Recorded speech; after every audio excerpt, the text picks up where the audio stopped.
La météo n'a plus aucun secret pour Evelyne Delia. Ou presque. Celle qui la présente sur TF1 depuis plusieurs décennies sensibilise quotidiennement les internautes sur l'impact du changement climatique en France. Voulant agir à son échelle pour sauver notre planète, la célèbre présentatrice est sur tous les fronts. Ce mardi 1er août 2023, l'ex-consoeur de Catherine Laborde est sortie de son silence pour éclairer quelques internautes assez divisés par ses récentes prévisions. Les téléspectateurs de la première chaîne la connaissent bien. Étant certainement l'une des présentatrices météo les plus connues de l'Hexagone, Evelyne Delia ne cesse de faire le bonheur de TF1.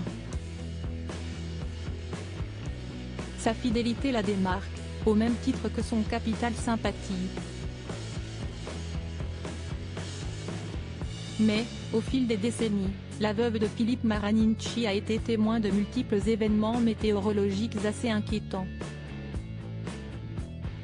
Ces dernières années, les vagues de chaleur et les épisodes de grande sécheresse sont devenus monnaie courante au grand dam d'innombrables agriculteurs français. En alerte quant aux phénomènes climatiques changeants, Evelyne Delia s'est elle aussi engagée contre le réchauffement climatique. Actuellement en congé estivaux, la maman d'Olivia ne tarit pas d'éloges en évoquant Ange Noiret, son remplaçant sur les réseaux sociaux. En parallèle, la principale intéressée continue de sensibiliser les internautes quant aux alertes canicules. Si, depuis plusieurs jours, les températures sont plus clémentes, la célèbre présentatrice assure que ces dernières sont toujours au-dessus de la normale de saison comme elle l'a indiqué le mois dernier. Même si juillet s'est terminé dans la fraîcheur au nord, la moyenne de température à l'échelle nationale de juillet 2023 est de plus 0,8 degrés au-dessus de la normale de saison, a précisé Evelyne Delia sur Twitter ce mardi 1er août 2023. Et de compléter. 18e mois consécutif au-dessus des normales. Face aux interrogations de ses followers, Evelyne Delia s'est voulue plus concise dans un tout autre post. Il y a parfois confusion entre météo et climat, entre la tendance générale d'évolution du climat à long terme et la variabilité de la météo sur du court terme. Si les températures sont basses au nord actuellement, cela n'exclut pas, hélas, la tendance au réchauffement climatique. Une réponse à quelques tweetos qu'il avait épinglés sur le sujet. Faut vraiment prendre les gens pour des cons quand on leur dit qu'il fait chaud cette année.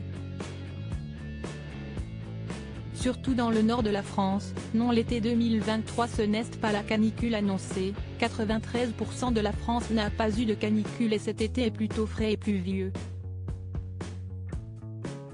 Le blabla et les mensonges des météorologistes ne passent plus, on a rarement eu un été aussi maussade. Veuillez repasser à la prochaine vraie canicule type 2003. Merci Evelyne, à l'été prochain. Pour rappel, quelques jours auparavant, l'ex-speakerine s'était voulue alarmante dans une vidéo relayée sur la toile. Et oui, il fait de plus en chaud et ce n'est pas qu'une impression. Regardez cette courbe. Si est-il la moyenne des températures relevées chaque année en France depuis 1900. On voit que c'était d'abord plutôt régulier avec des années certes plus chaudes mais dans l'ensemble si est plutôt cohérent. En s'appuyant de graphiques, Evelyne Delia a aussi renchéri, puis à partir des années 80 on est clairement rentré dans une autre phase avec des températures de plus en plus élevées. 2 degrés de plus par rapport au début du XXe siècle, les experts sont formels, si est lié au réchauffement climatique, lui-même causé par les émissions de CO2 laissées par l'homme. Celle-ci aurait d'ailleurs explosé après la guerre. À ses yeux, il est grand temps d'agir pour renverser la tendance.